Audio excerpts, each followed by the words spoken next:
It's a clear day at the airport, and the traffic flow is going smoothly. The pilot of BigJet 5575 is at the runway holding position, conducting his before takeoff checks. ATC issues him a conditional clearance to line up behind the next landing aircraft.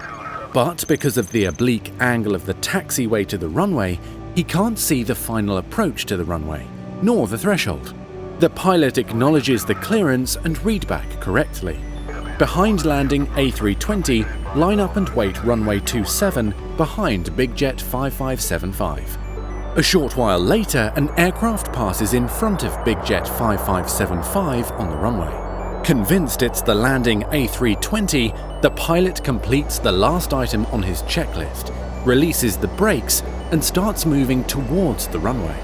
Just as he's about to enter, a fast-moving aircraft crosses in front of him from the landing direction. He immediately applies the brakes, but it's only by chance the two aircraft don't collide. The pilot then realizes that the first aircraft was not the landing aircraft he was waiting for. Conditional clearances can contribute to runway incursion incidents if they're not used correctly. Yet they can be useful to speed up the flow of traffic, so properly using them is key. That's why any conditional clearance must consist of 1. An identification, 2. The condition, 3. The clearance, and 4. A brief reiteration of the condition, always in this order. For example, BigJet 5575 behind A320 on short final lineup and wait runway 27 behind.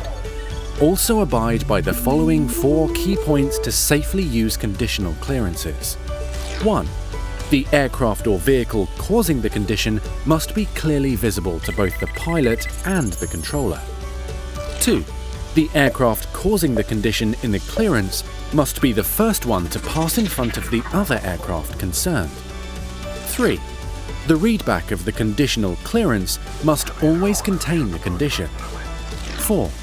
The controller must listen to the readback to confirm the flight crew correctly acknowledges the clearance. Learn more about conditional clearances on Skybury.